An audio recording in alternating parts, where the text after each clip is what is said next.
Hello and good morning everyone. So recently हमने एक series start की है जो कि पीजीटी ज्योग्राफी को टारगेट हम करेंगे।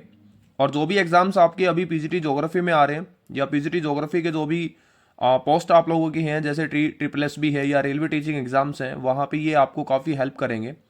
देखिए, जो ये क्वेश्चन पेपर है वो एस्टेट लेवल 3 पीजीटी ज्योग्राफी का है। तो जो टोटल नंबर ऑफ क्वेश्चन है वो 91 से लेके 150 तक है। और टोटल नंबर क्वेश्चन ये 60 के अराउंड है, 60 क्वेश्चन हैं। लेकिन हम इस क्लास में ओनली 10 क्वेश्चन प्रिपेयर करेंगे या 10 क्वेश्चन को ही सोल्व करेंगे।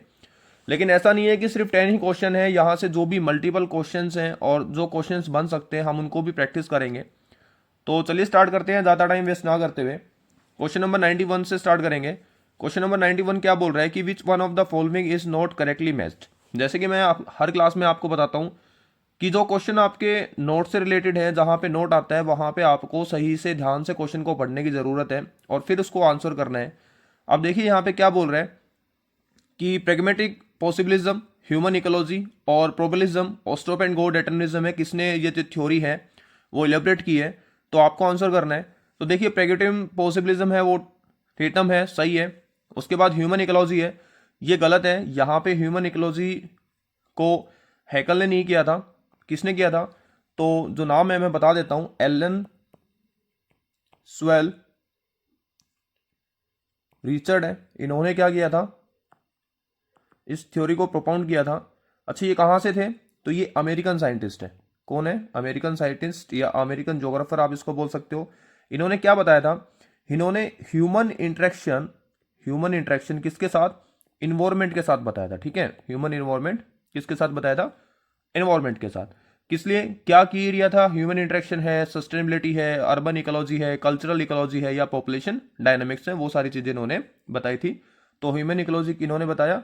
तो आंसर है एलन स्वेलो रिचर्ड। वैसे क्वेश्चन के अकॉर्डिंग तो आंसर आपका क्या है? 2। ठीक है, option number 2। Probabilism, O H K Spate, stop and go G Taylor, determinism. ठीक है।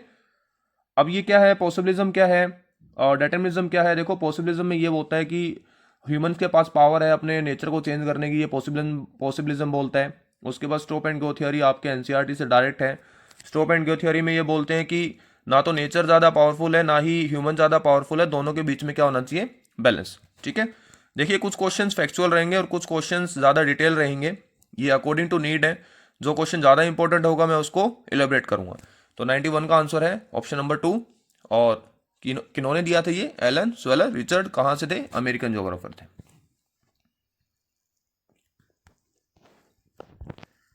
उसके बाद क्वेश्चन नंबर 92 है। इसमें क्या बोल रहा है कि which one of the following is not a industrial region USA.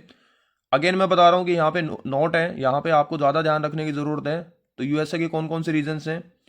तो न्यू इंग्लैंड भी नहीं, सॉरी, न्यू इंग्लैंड नहीं है, ग्रेट कन्वे वैली है।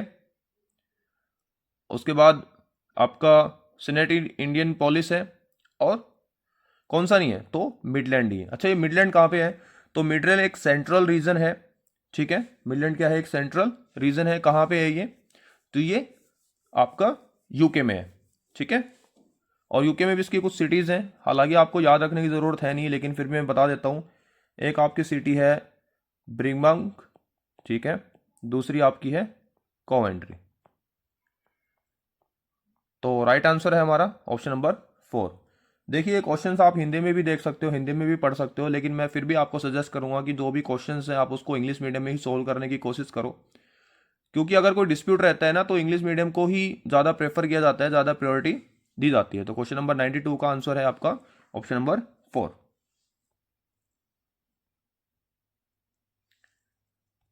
क्वेश्चन नंबर 93 क्या बोल रहे हैं? इसमें देखो, मैच है, लिस्ट दे रखी है, लिस्ट नंबर 1 और लिस्ट नंबर 2।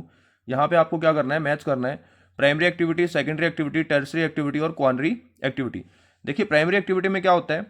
प्राइमरी में क्या होता है? जब ह्यूमन का डायरेक्ट इंटरेक्शन इन्वायरमेंट के साथ होता है, ये प्राइमरी एक्टिविटी में आएगा। ठीक है। सेकेंडरी एक्टिविटी में क्या होता है? प्रोसेस होता है, मैन्युफैक्चरिंग होती है। टर्सरी एक्टिविटी में सर्विसेज की बात होती है। और क्वार्डिनरी एक्टिविटी में क्या होता है? हाई प्रोफाइल या डेवलपमेंट या रिसर्च डेवलपमेंट्स की बात होती है। तो डायरेक्टली आंसर मैं बता देता हूं, आंसर है आपका 2। ठीक है। नेक्स्ट क्वेश्चन है क्वेश्चन नंबर 94 क्या बोल रहा है कि geography in 20th century book was written by. अच्छा, जो ये बुक है वो किसने रिटर्न की है या किसने लिखी है? तो आंसर है थॉमस ग्रिफिथ टेलर, ठीक है, यानी ऑप्शन नंबर 1। अच्छा, जो आपके थॉमस ग्रिफिथ टेलर है वो कहाँ से थे? तो वैसे एग्जाम में आता नहीं है लेकिन पता होना चाहिए आपको। ऑस्ट्रेलियन जोग्राफर हैं, जोग्राफर भी हैं और क्लाइमेटोलॉजिस्ट भी हैं, ठीक है, क्लाइमेटोलॉजिस्ट भी हैं। और इन्होंने जो ये बुक है वो कब पब्लिश की थी? तो 1951 में की थी। कब की थी? 1951। देखिए क्वेश्चन आ सकता है, पूछ लेंगे कि ज्योग्राफी इन 20th सेंचुरी किसने रिटर्न किया है? जी टेलर ने। और कब किया है? 1951। कहाँ से थे ये? ऑस्ट्रेलियन जोग्राफर्स थे, ठीक है।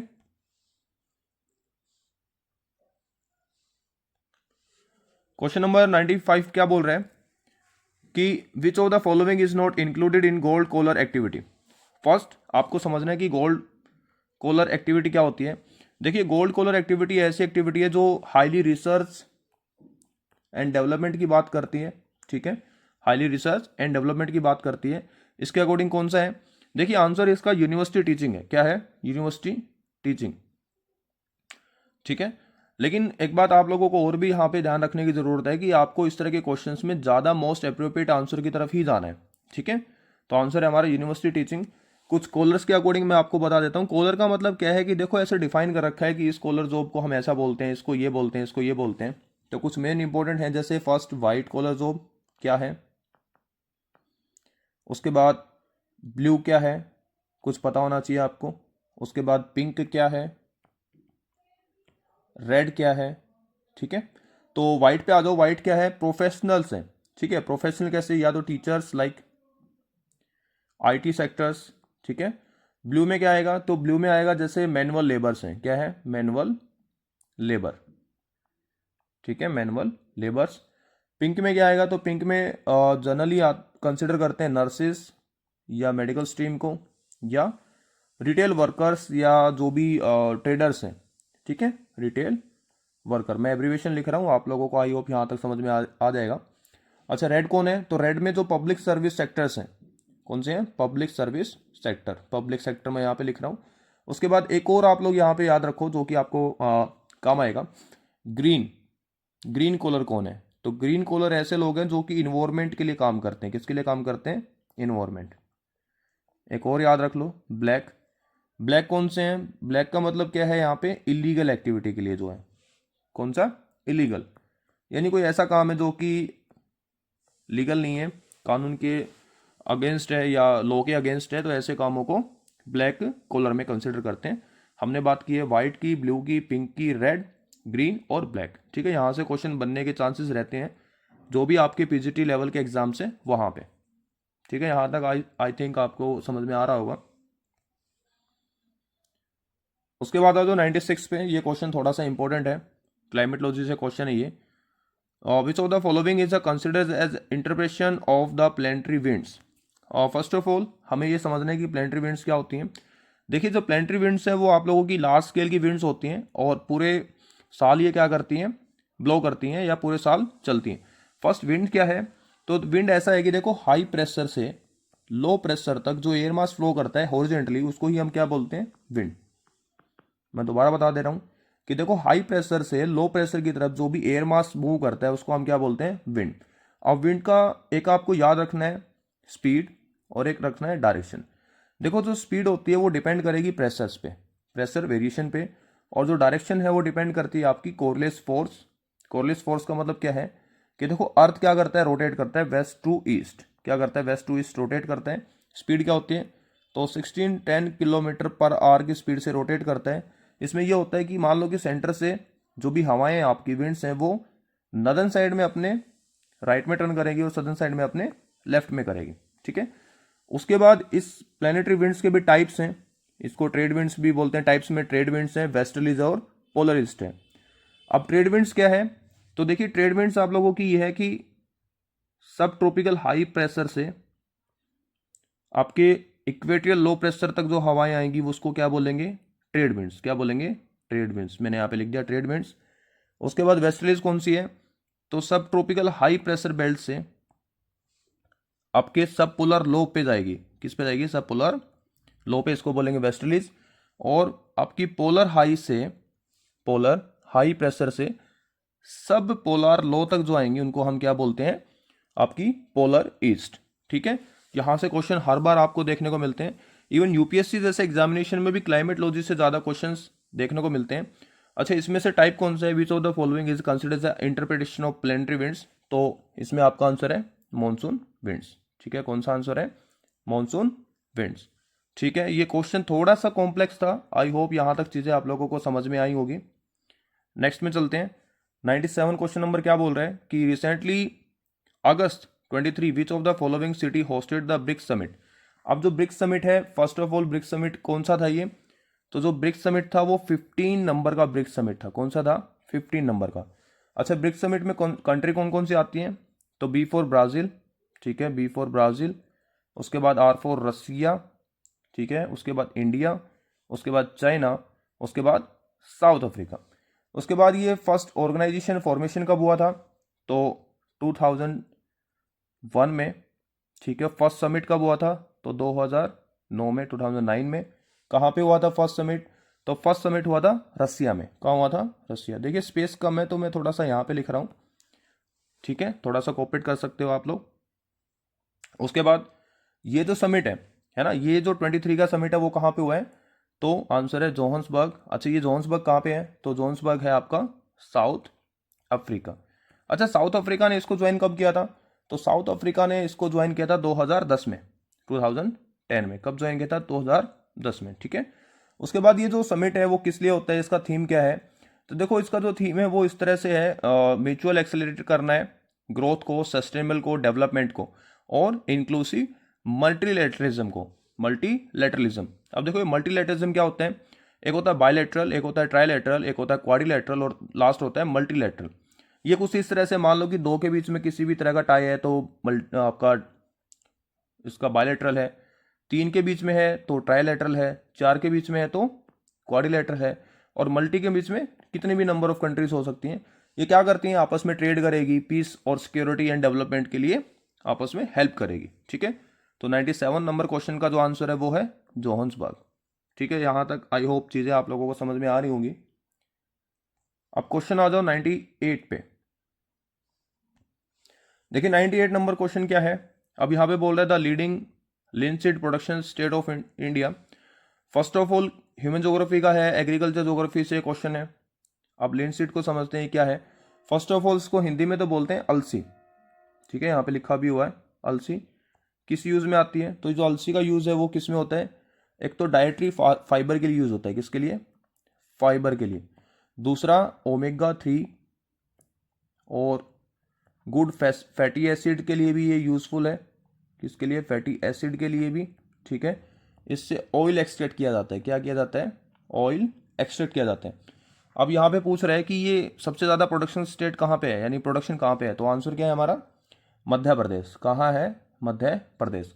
अच्छा, अगर आप लोगों से ये पूछ लिया जाए कि जो क्रॉप है वो कैसी है, रबी है, आपकी खरीफ है या जायद है, क्योंकि इंडियन क्रॉपिंग पैटर्न के अकॉर्डिंग हम तीन टाइप की क्रॉप्स को प्रोडक्शन करते हैं। तो लिनसीड कैसा प्रोडक्शन है, कैसी टाइप ऑफ क्रॉप है, तो यू शुड बी आंसर रबी। कैसी है, रबी। अच्छा, रबी कब होती है, तो अक्टूबर नवंबर से हम इसको ग्रो करते हैं, और हार्वेस्टिंग कब होती है, कटाई कब होती है, तो मार्च और अप्रैल के बीच तक। ठीक है, तो रबी क्रॉप है। उसके बाद क्वेश्चन नंबर 99। क्वेश्चन नंबर 99 क्या बोल रहा है कि which one of the following is not match correctly. अच्छा, ये बाकी सब मैच करेक्ट है, मैं बता देता हूँ कौन सा मैच करेक्ट नहीं है यहाँ पे।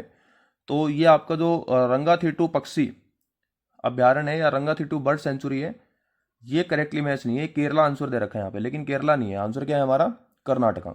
अच्छा, कर्नाटका में भी कहाँ पे, फर्स्ट ऑफ ऑल आप एक बार कर्नाटका देख लो, कर्नाटका आंसर है हमारा।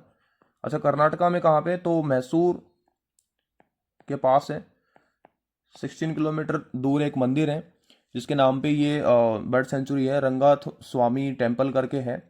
ठीक है, और उसके पास ही क्या है, ये रंगाथिटू बर्ड सेंचुरी है। अच्छा, इसमें टोटल नंबर ऑफ बर्ड्स हैं, उनको कितने नंबर ऑफ बर्ड्स हैं जो कि प्रिजर्व रख रखा है, तो 170 टाइप्स ऑफ बर्ड्स यहाँ पे हैं। ठीक है, 170 टाइप्स ऑफ बर्ड। हालांकि देखो ये क्वेश्चन एग्जाम में आते नहीं है, हर बार मैं क्लास में आप लोगों को बताता हूँ कि एग्जाम टाइम में आपको पता होना चाहिए कि इंपॉर्टेंट क्या है, क्या पढ़ना है और क्या नहीं पढ़ना है ना, what should be study and what should not be study. ठीक है, तो क्वेश्चन नंबर 99 का राइट आंसर क्या है? सेकंड। फिर से अगेन नोट क्वेश्चन पूछा हुआ है कि कौन सा नहीं है, तो आपको ये क्वेश्चन पे ज़्यादा ध्यान देने की ज़रूरत है। उसके बाद आ जाओ क्वेश्चन नंबर 100। थोड़ा सा कॉम्प्लेक्स क्वेश्चन है, थोड़ा सा इंपॉर्टेंट है, ठीक है। कॉम्प्लेक्स में बता दूंगा किस लिए है। देखो यहाँ पे arrange the following chronological order पूछा हुआ है। अच्छा, ये जियो टाइम स्केल से है। एचसीएस में भी यहाँ से क्वेश्चन आया था लास्ट टाइम पे। आपको यहाँ पे एज के अकॉर्डिंग बताना है कि कौन सा पहले है कौन सा पहले नहीं है, इनको ऑर्डर करना है। फर्स्ट ऑफ ऑल एक बार राइट आंसर देख लो। देखो राइट आंसर जो है आपका वो ऑप्शन नंबर सेकंड है, ठीक है। अब ऑप्शन नंबर सेकंड के अकॉर्डिंग इनका टाइम स्केल के अकॉर्डिंग मैं बता देता हूँ। जो एल्गोमैन है इसको अर्केनिया ऑर्गेनी भी बोलते हैं, ठीक है। और जो आपको ये मिलेगा इसका टाइम टाइम पीरियड है वो 2.7 बिलियन, ठीक है, मैं बोल रहा हूँ बिलियन, ठीक है, के आसपास है। उसके बाद आपका कैलेडोनियन है, ये कब तक है तो 490 मिलियन से लेके 390 मिलियन तक है। उसके बाद एल्पाइन है, आपका एल्पाइन का जो टाइम है वो 65 मिलियन ईयर एगो है, ठीक है। ये वो टाइम है जब आप लोगों का जैसे हिमालयन फॉर्मेशन है, एल्पाइन एंडीज जो आपका माउंटेन फॉर्मेशन है वो टाइम है ये। उसके बाद आपका हरकेनियन है वो कब है तो 360 से लेके 290 तक, इसी को कार्बन फेरियस एज भी बोलते हैं, ठीक है, कार्बनियस फेरियस एज, ठीक है। ज्योग्राफी में थोड़ा सा टफ पार्ट है ये, क्योंकि यहाँ पे आपको टाइम स्केल के अकॉर्डिंग चीज़ों को याद रखना पड़ता है। तो 100 क्वेश्चन नंबर का राइट आंसर क्या है? ऑप्शन नंबर 2, ठीक है। तो आज के लिए सिर्फ 10 क्वेश्चन, नेक्स्ट लेक्चर में हम लोग अनदर 10 क्वेश्चन 10 क्वेश्चन को डिस्कस करेंगे, ठीक है। आई होप यहाँ तक चीज़ें आप लोगों को समझ में आई होगी। आज के लिए सिर्फ इतना रखते हैं, मिलते हैं नेक्स्ट क्लास में। अगर क्लास आप लोगों को इन्फॉर्मेटिव लगती है तो आप अपने फ्रेंड्स के साथ शेयर कर सकते हो। तो आज के लिए सिर्फ इतना, bye and have a nice day.